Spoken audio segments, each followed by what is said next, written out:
हाँ जी, good evening everyone. Thank you so much for coming. मैं dietitian Kawaldeep Singh Aujla. I have known Dr. Bilak since 2020. So Oxford Hospital ਦੇ ਵਿੱਚ ਜਦੋਂ sir ਨੇ join ਕੀਤਾ ਸੀਗਾ, I was the dietitian over there. So ਮੈਂ ਤੁਹਾਡੇ 10 ਮਿੰਟ ਲਵਾਂਗਾ because I have to talk about nutrition when it comes to pain. ਕਿਉਂ ਪੇਨ ਡਾਕਟਰਸ ਦੀ ਅੱਜ ਨੀਡ ਜ਼ਿਆਦਾ ਆ ਬਿਕੋਜ਼ ਪੇਸ਼ੈਂਟਸ ਬਹੁਤ ਜ਼ਿਆਦਾ ਆ, ਲੇਕਿਨ ਉਸ ਤੋਂ ਵੀ ਜ਼ਿਆਦਾ ਨੀਡ ਅਗਰ ਸਾਨੂੰ ਕਿਸੇ ਚੀਜ਼ ਦੀ ਹੈਗੀ ਆ, ਅਗਰ ਅਸੀਂ ਗਲੋਬਲ ਲੈਵਲ ਦੇ ਉੱਪਰ ਦੇਖਾਂਗੇ ਨਾ, ਤਾਂ ਗਲੋਬਲ ਲੈਵਲ ਦੇ ਉੱਪਰ ਜਿੰਨੇ ਵੀ ਮੈਡੀਕਲ ਫੀਲਡਸ ਆ, ਨੋ ਡਾਊਟ ਉਹਨਾਂ ਸਾਰਿਆਂ ਦੀ ਡਿਮਾਂਡ ਹਾਈ ਜਾ ਰਹੀ ਹੈ, but nutrition is the one of the leading one. ਠੀਕ ਹੈ, one of the leading one ਹੋਣ ਦਾ ਇੱਕ ਨੈਗੇਟਿਵ ਰੀਜ਼ਨ ਵੀ ਹੈਗਾ ਆ. ਨੈਗੇਟਿਵ ਰੀਜ਼ਨ ਇਹ ਹੈਗਾ ਆ that nutrition line has been overshadowed for a very long time.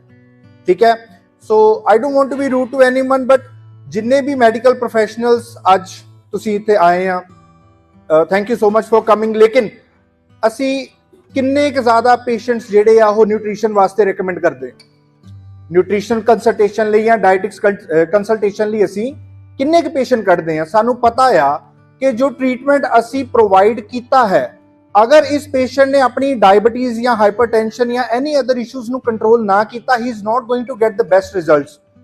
You are best in your field, ਤੁਸੀਂ ਆਪਣੇ ਵੱਲੋਂ ਬੈਸਟ ਕਰਕੇ ਦਿੱਤਾ, ਬਟ ਉਸ ਪਰਸਨ ਨੂੰ ਆਪਣੀ ਡਾਈਟ ਮੈਨੇਜ ਨਹੀਂ ਕਰਨੀ ਆਉਂਦੀ. What are going to be the results? Best results ਮਿਲ ਜਾਣਗੇ ਸਾਨੂੰ?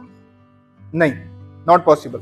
ਸੋ when it comes to nutrition, doctor ਬਿਲਕ ਸਰ ਦੇ ਨਾਲ ਮੈਂ ਕਾਫੀ ਟਾਈਮ ਤੋਂ ਕੰਮ ਕਰ ਰਿਹਾ ਹਾਂ, even in the campus we.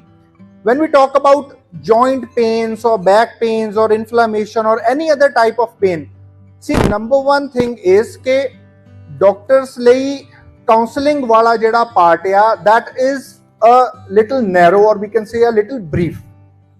Number of patients बहुत ज़्यादा है, so there is not enough time कि ਅਸੀਂ कल्ले patient ਨੂੰ 15-15 मिनट समझाइए. But dietetics is not like that. ਜਿੰਨੀ ਦੇਰ ਤੱਕ ਅਸੀਂ ਆਪਣੇ ਪੇਸ਼ੈਂਟ ਨਾਲ ਇੱਕ ਅੱਛਾ ਐਂਪਲ ਟਾਈਮ ਸਪੈਂਡ ਨਹੀਂ ਕਰਦੇ, ਉਹਨੂੰ ਪ੍ਰੋਜ਼ ਐਂਡ ਕੌਨਸ ਨਹੀਂ ਦੱਸਦੇ, we are not going to get any good results. So ਉਹਦੇ ਵਿੱਚ ਆ ਜਾਂਦਾ ਹੈ ਕਿ ਪੇਸ਼ੈਂਟ ਨੂੰ ਇਹ ਸਮਝਾਣਾ ਦੈਟ ਪੇਨ ਹੋ ਕਿਉਂ ਰਹੀ ਹੈ. So what is a very easy example that I use, ਕਿ ਮੈਂ ਬੈੱਡ ਤੋਂ ਉੱਠਿਆ ਐਂਡ ਚੱਪਲ ਪਾਉਣ ਤੋਂ ਪਹਿਲਾਂ ਮੇਰਾ ਪੈਰ ਬੈੱਡ 'ਚ ਵੱਜ ਗਿਆ ਜਾਂ ਮੇਰਾ ਗੋਡਾ ਬੈੱਡ 'ਚ ਵੱਜ ਗਿਆ. ਓਕੇ, ਮੇਰੀ ਬੋਡੀ ਦੇ ਵਿੱਚ ਇੱਕ ਸਟ੍ਰੈਸ ਕ੍ਰੀਏਟ ਹੋਇਆ. It can be a muscle issue, it can be a soft tissue injury, it can be any kind of injury ਜਿਹਦੇ ਕਰਕੇ ਹੁਣ ਉੱਥੇ ਇਨਫਲੇਮੇਸ਼ਨ ਹੋ ਗਈ. ਹੁਣ ਕਾਮਨ ਲੇਮੈਨ ਬੰਦੇ ਨੂੰ ਕੀ ਸਮਝਾਵਾਂਗੇ ਇਨਫਲੇਮੇਸ਼ਨ ਕੀ ਹੁੰਦੀ ਆ? ਉਸ ਇਨਫਲੇਮੇਸ਼ਨ ਨੂੰ ਸਮਝਾਉਣ ਲਈ 2 ਮਿੰਟ ਲੱਗ ਜਾਣੇ. ਸੋ that is where our expertise is, ਕਿ ਪੇਸ਼ੈਂਟ ਨੂੰ ਦੱਸਣਾ ਕਿ ਉਹਦੀ ਬੋਡੀ ਦੇ ਵਿੱਚ ਬੇਸਿਕਲੀ ਹੋ ਕੀ ਰਿਹਾ ਹੈ.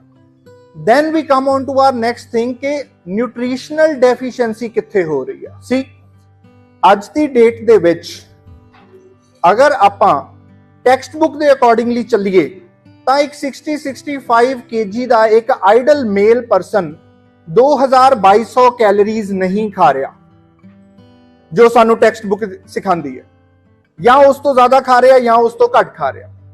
And then it not only comes to calories, ਅਗਰ ਕੈਲੋਰੀਜ਼ ਪੂਰੀਆਂ ਹੋ ਵੀ ਰਹੀਆਂ ਨੇ, ਅਗਰ ਆਈਡਲ weight ਮੇਨਟੇਨ ਵੀ ਹੋ ਰਿਹਾ ਆ, vitamins, minerals, fibers and proteins किथे आ? Our diet is lacking in these micronutrients. ठीक है, so I'll just take 5 minutes. So basically ਅਸੀਂ patient ਨੂੰ ਜਦੋਂ pain ਦੇ ਬਾਰੇ ਸਮਝਾਉਂਦੇ ਆ, ਤੇ ਅਸੀਂ ਉਹਨੂੰ pain and food the connection ਸਮਝਾਉਂਦੇ ਆ ਕਿ ਕਿਹੜੇ foods ਆ ਜਿਹੜੇ potentially ਤੁਹਾਨੂੰ ਹਾਈ ਪੇਨ ਦੇ ਵਿੱਚ ਜਿਹੜਾ ਆ ਉਹ ਲੈ ਕੇ ਜਾਂਦੇ ਆ, ਜਾਂ ਤੁਹਾਡੀ ਇਨਫਲੇਮੇਸ਼ਨ ਨੂੰ ਇਨਕਰੀਜ਼ ਕਰਦੇ ਆ. So I will just give you some brief notes ਜਿਹੜਾ ਤੁਸੀਂ ਵੀ in future ਆਪਣੇ patients ਨੂੰ recommend ਕਰਨੇ ਆ. ਸਿਰਫ ਤਲਿਆ ਫਲਿਆ ਖਾਣਾ ਜਾਂ ਬਾਜ਼ਾਰ ਵਾਲਾ ਖਾਣਾ ਨਾ ਖਾਓ ਕਹਿ ਕੇ prescription ਲਿਖ ਕੇ ਤੋਰ ਦੇਣਾ is not enough for them. ਠੀਕ ਹੈ ਜੀ. ਸੋ ਸਾਨੂੰ patient ਨੂੰ ਦੱਸਣਾ ਪੈਣਾ the number 1 causes of inflammation in our body. ਸਭ ਤੋਂ ਪਹਿਲਾਂ ਆ ਗਿਆ refined oils. Okay, ਸੋ ਰਿਫਾਈਨਡ ਆਇਲਸ ਦੇ ਵਿੱਚ ਮੈਂ ਤਾਂ ਕਹੂੰਗਾ ਵੀ ਜਿੰਨੇ ਵੀ ਐਡਵਰਟਾਈਜ਼ਡ ਆਇਲਸ ਆ ਉਹ ਤਾਂ ਸਾਰੇ ਇਨਫਲੇਮੇਟਰੀ ਆ.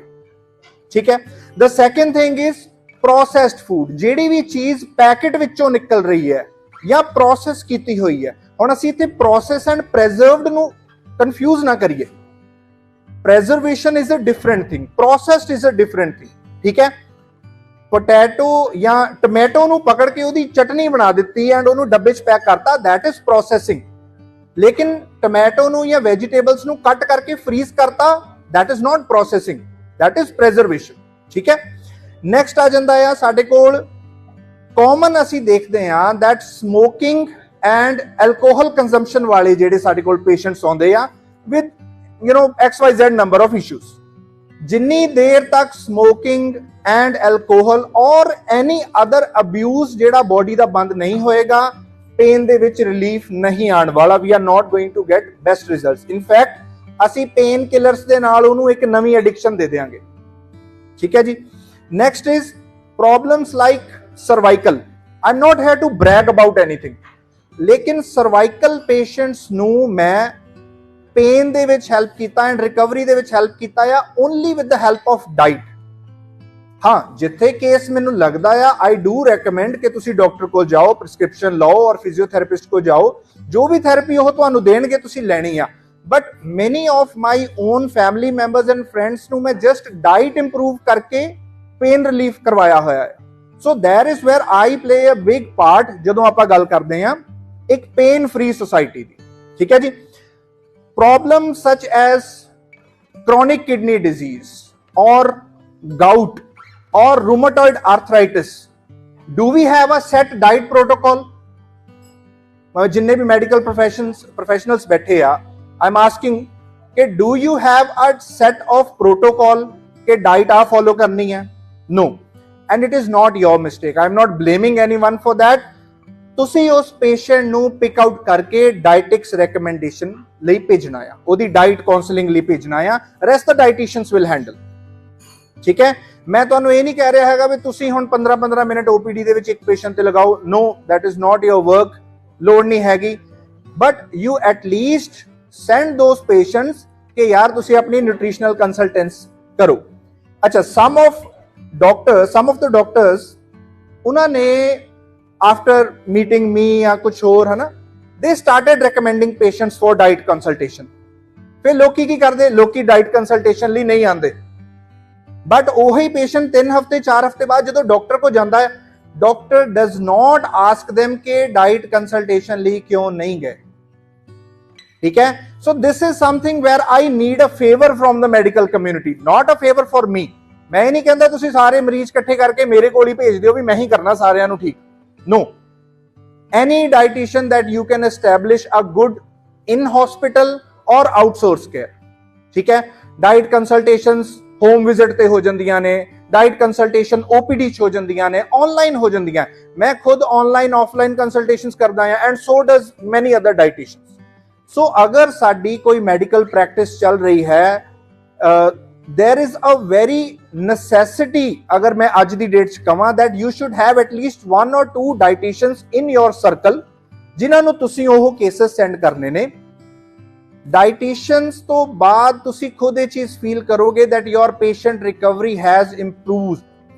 ਪੇਸ਼ੈਂਟ ਦੀ ਬੋਡੀ ਆਪਟੀਮਲ ਪਰਫਾਰਮ ਕਰਦੀ ਹੈ and you don't have to prescribe them tons of medicines after that ਜਦੋਂ ਉਹ ਰਿਕਵਰ ਹੋ ਗਿਆ. Coming up to supplementations. Now this is a area ਜਿਹਦੇ ਵਿੱਚ dietitians and doctors ਦੇ ਵਿੱਚ ਥੋੜਾ ਜਿਹਾ difference ਹੈਗਾ ਆ. As a dietitian, I don't know much about medicine. Yes, I've been working in hospitals for like last 4+ years.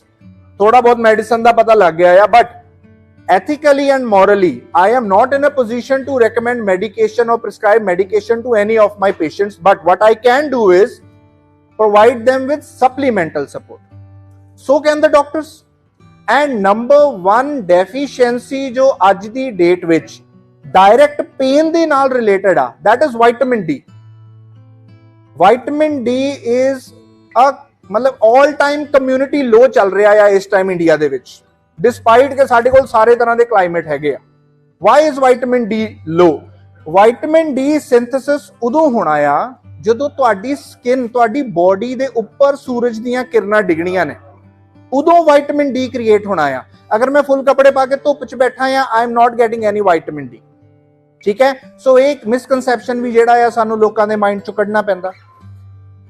The effect of all the processed foods and refined oils is elevated levels of omega-6 fatty acids, जो अगे inflammatory cytokinins ਨੂੰ boost ਕਰਦੇ ਨੇ, inflammation increase ਕਰਦੇ ਨੇ।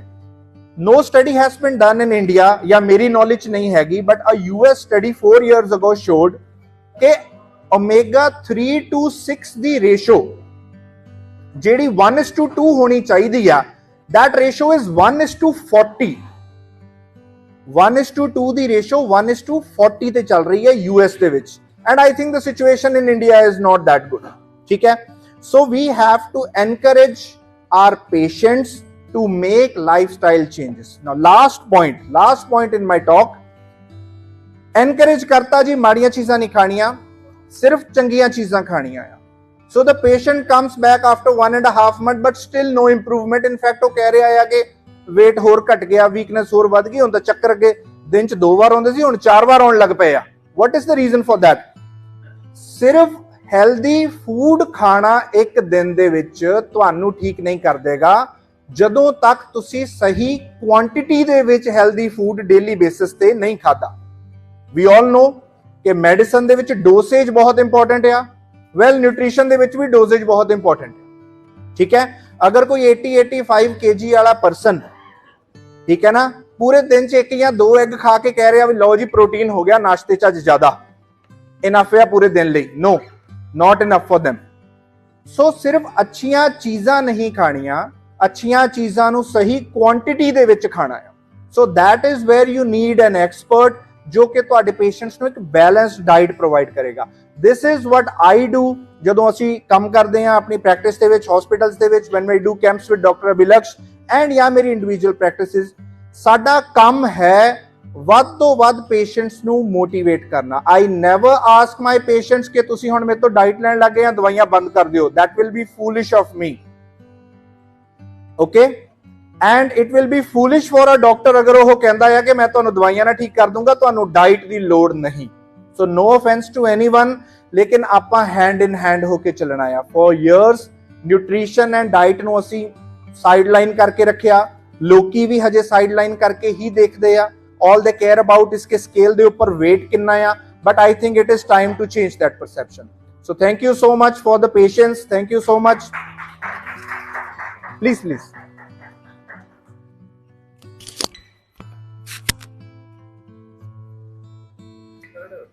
ਤੁਹਾਡੇ ਤੇ question ਹੈ 2-3। अच्छा Thank you, Dr. Asla. First of all, warm welcome, sir.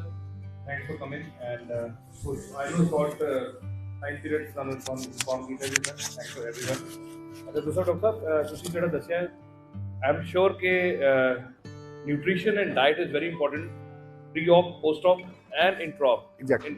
And even intra-op in the sense कि intravenous ਕੀ ਦੇ ਰਹੇ ਹਾਂ ਆਪਾਂ, as anesthetist knows how to maintain everything। ਬਿਲਕੁਲ। So first of thing कि ਤੁਸੀਂ, I know that you are a specialist in especially in the patient ਜਿਹੜੇ ICU 'ਚ ਨੇ ਜੀ, ਉਹ ਉਹਨਾਂ ਨੂੰ ਰਾਈਸ ਟਿਊਬ 'ਚ ਕੀ ਫੀਡ ਦੇਣੀ ਹੈ, 24 ਆਵਰ 'ਚ ਕਿੰਨੇ ਕੈਲਰੀਜ਼ ਦੇਣੇ ਚਾਹੀਦੇ ਨੇ ਜੀ, ਜਿਹੜਾ ਪੇਸ਼ੈਂਟ TPN ਤੇ ਉਹਨੂੰ ਕਿੰਨਾ TPN ਦੇਣਾ ਹੈ, ਜਾਂ ਪੇਸ਼ੈਂਟ ਜਿਹੜਾ ICU 'ਚ ਪੋਸਟ ਆਪ ਪੜਾ ਹੈ ਜਾਂ ਨਿਊਰੋ ਸਰਜਰੀ ਦਾ ਪਿਆ ਹੈ ਜਾਂ ਫਿਰ ਕਾਰਡੀਓਲੋਜੀ ਦਾ ਪਿਆ ਹੈ, ਵਟ ਆਲ ਡਾਈਟ ਦੇ ਦੇ। ਸਰ ਮੈਂ ਤੁਹਾਨੂੰ ਦੱਸਣਾ ਚਾਹਾਂਗਾ, as we started Ryan hospital ਅਸੀਂ ICU ਸ਼ੁਰੂ ਕੀਤਾ, he is among our team as a dietitian, as well as the food will be supplied to all the ICU admitted patients by his team। so ਅੱਜ ਦੀ ਜਿਹੜੀ nutrition and calorie about ਜੋ ਉਹਨਾਂ ਨੇ ਤੁਹਾਨੂੰ ਦੱਸਿਆ ਸਾਰਿਆਂ ਨੇ ਅਬਾਊਟ ਥਿੰਗ ਦ ਪੇਸ਼ੈਂਟ, तो मैं सिर्फ 2-3 क्वेश्चन पूछना चाहूँगा सर जी कि सपोज करो पेशेंट राइट ट्यूब पे है जी, and you know that the patient gonna be right tube for the next coming week, ਉਹਦਾ ਕੀ ਸਾਨੂੰ ਪਰ ਡੇ ਕਿੰਨਾ ਉਹਨੂੰ ਕੈਲਰੀ ਕਾਊਂਟ ਦੇਣਾ ਹੈ ਤਾਂ ਕਿ ਉਹਨੂੰ ਮੈਸਰੇਸ਼ਨ ਨਾ ਜਾਏ ਜਾਂ ਕੈਟਾਬੋਲਿਜ਼ਮ ਚ ਨਾ ਜਾਏ।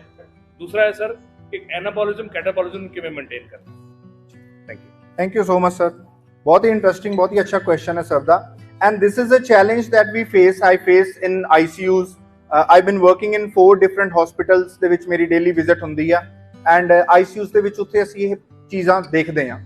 when it comes to calories, proteins, macros ਦੀ ਗੱਲ ਆਉਂਦੀ ਹੈ, ਡਿਪੈਂਡ ਕਰਦਾ ਆ ਕਿ ਪੇਸ਼ੈਂਟ ਦੀ ਪ੍ਰੋਬਲਮ ਕੀ ਸੀ, ਉਹਦਾ ਟ੍ਰੀਟਮੈਂਟ ਕੀ ਚੱਲ ਰਿਹਾ, ਉਹਦਾ ਪ੍ਰੋਸੀਜਰ ਕੀ ਹੋਇਆ ਜਾਂ ਕੀ ਉਹਦਾ ਪ੍ਰੋਸੀਜਰ ਹਜੇ ਹੋਣਾ ਆ। ਪਹਿਲੀ ਚੀਜ਼ ਇਹ ਮੈਟਰ ਕਰਦੀ ਆ। ਸੈਕੰਡ ਚੀਜ਼ ਮੈਟਰ ਕਰਦੀ ਆ ਕਿ ਪੇਸ਼ੈਂਟ ਦੀ ਐਟ ਪ੍ਰੈਜ਼ੈਂਟ